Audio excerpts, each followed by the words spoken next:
Greetings, my name is Gabe Ignetti, and I want to speak to you about a new environmental organization called the Ecomodernist Society. I'm here because we're in the midst of a potentially monumental ecological crisis that the mainstream environmental movement is fundamentally incapable of addressing. It is only through a new Environmentalism 2.0 that real, lasting progress can be made. We should applaud and support the many worthwhile achievements and aspirations of mainstream environmentalism, but their idealism is accompanied by unproven and baseless fears. These fears have become an impediment to advances in areas such as human health, social progress, and even environmental progress. The source of that fear derives from the appeal to nature fallacy in the public mind that has been fostered largely by the environmental movement. It is basically the belief that whatever is natural must be good and what is unnatural must be bad. In the field of medicine, the appeal to nature fallacy has already led to catastrophic outcomes. Resistance to vaccines threatens public health and the lives of children.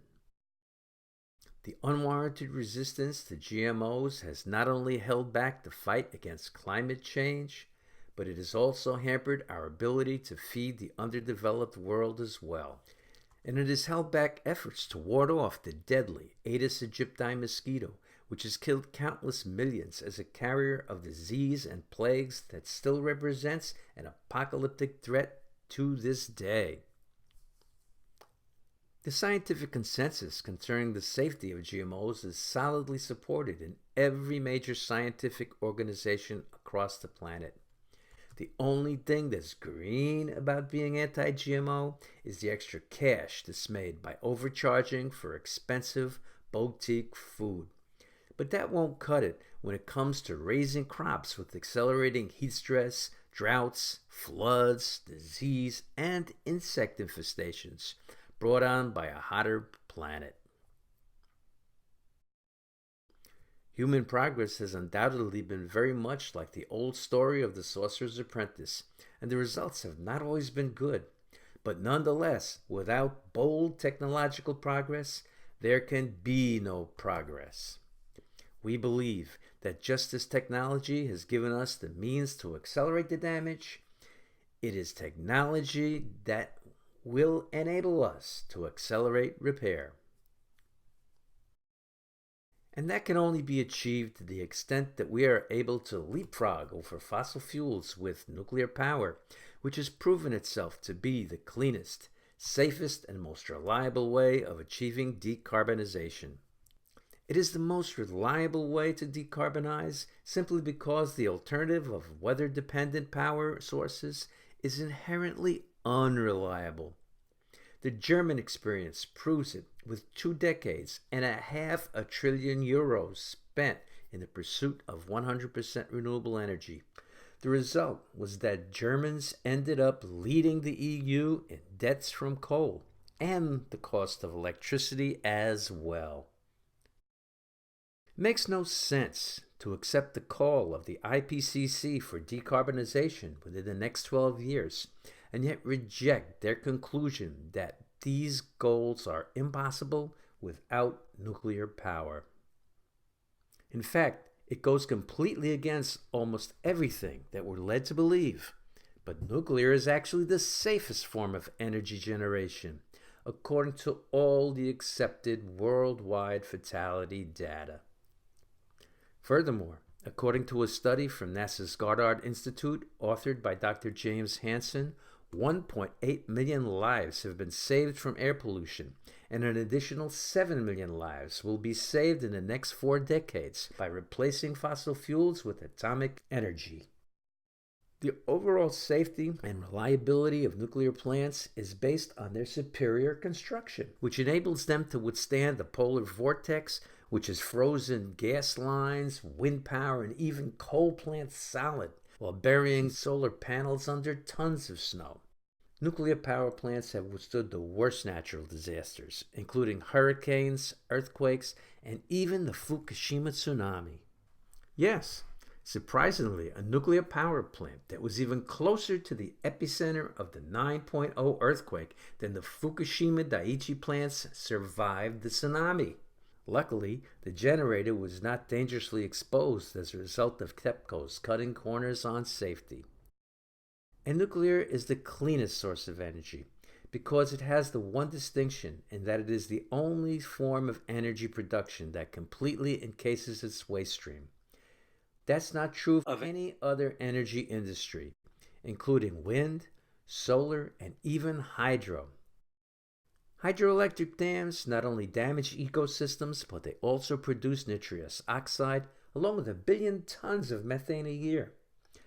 That's why the Sierra Club had once declared nuclear power to be one of the chief long-term hopes for conservation. In fact, they loudly and rightfully called for the shutting down of dams instead of nuclear. It's not for nothing that their motto was once atoms, not dams.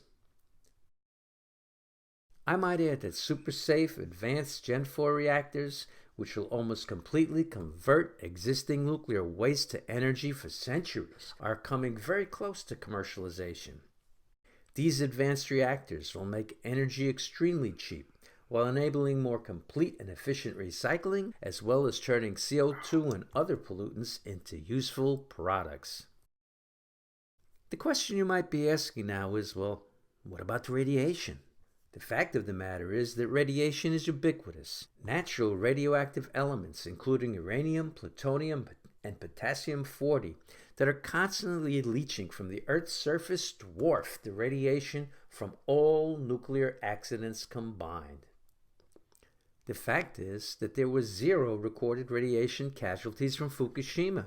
So we need to ask ourselves, if Fukushima was such a massive, long-lasting health catastrophe, how was it that 4 years later, Japan broke its all-time record for longevity? In fact, Japan continues to remain the perennial leader in longevity in spite of having experienced 2 atomic bombings and 3 nuclear meltdowns. The real culprit in the deaths at Fukushima was not nuclear power, but rather the hysteria around the radiation, whose roots are in the radiophobia that has been spread by the anti-nuclear movement. The fact of the matter is that the fossil fuel industry has a long history of funding anti-nukers along with climate deniers to protect their bottom line. Science is in dire need of a champion. And that's what ecomodernism is all about. Ecomodernism is a new environmental paradigm which looks to reverse the fear of nuclear power and scientific progress in general. Ecology-based modernism is the most direct way to define it. This new and upcoming philosophy is based on an Ecomodernist manifesto, which was created in April 2015 by a group of 18 researchers, activists, and philanthropists worldwide. We believe that rather than mankind returning to nature, we need to do the opposite by separating from nature through urbanization in order for it to flourish. Urbanization is an unstoppable worldwide trend and the best solution for mankind's problems. It enables us to ultimately overcome our population problem because cities disincentivize the growth of large families. There's strong evidence that urbanization will actually create a population decline, as projected in an excellent book, Empty Planet. Urbanization is a historic antidote to both deforestation and species extinction, as humans move away from using wildlife as their source of protein. Vertical, urban, high-rise architecture minimizes the use of land, resources, and energy, enabling walkable cities that facilitates the more efficient use of mass transit as well. Now, before we go any further, let me emphasize that our support for technological solutions is definitely not about defending industrial polluters, nor do we accept funding from corporations or industry, nor does our defense of technology imply that we just need to sit back and things will take care of themselves. To the contrary, we believe that mankind is at a crossroads that severely threatens our future progress and even our future existence on this planet. So let's start by asking, how real is eco-modernism? To begin with, what's real is that people throughout the world will always aspire to and deserve the life that can only be provided by industrial civilization, and they will inevitably move in that direction by any means necessary. Humanity is presently moving in the right direction in almost every metric except ecology. Mainstream environmentalism often points to the problem of resource limits on a finite planet. We reject that assertion on many levels. The advance of science has a long history of getting around problems of resource scarcity, and it will continue to do so. Another reason is that our planet exists in an infinite abundance of space, and that mining and even manufacturing will move off planet a lot sooner than we might think. In fact, NASA's asteroid redirect mission proposed to visit a large near-Earth asteroid, collect a multi-ton boulder from its surface, and redirect it into a stable orbit around the moon to be accomplished sometime in the 2020s. What we need to keep in mind here is that the entire world supply of gold can fit in a football field, and that there are many, far more scarce elements on Earth than there are in the infinite abundance of space. I hope by now that I have convinced you of the worthiness of our cause. Ecomodernism is really only a philosophy at this time. I want to talk to you about the necessity of turning it into a movement, which will be part of the larger environmental movement.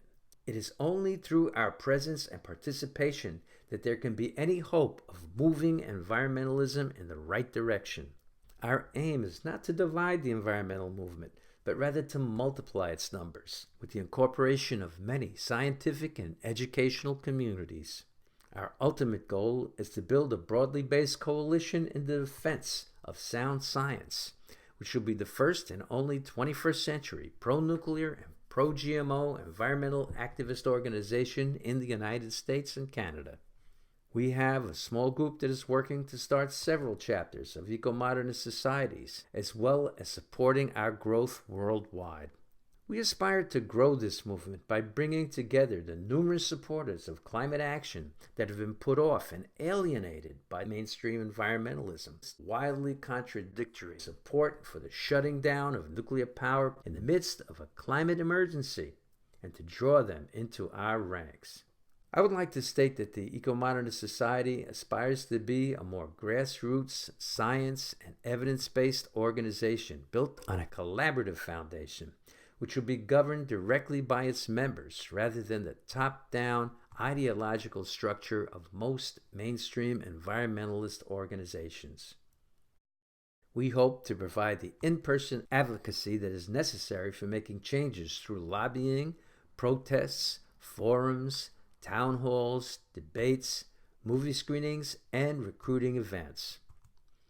It is our hope that the Ecomodernist message expands to the airwaves as Ecomodernist radio and college radio and community stations across the nation. Thank you.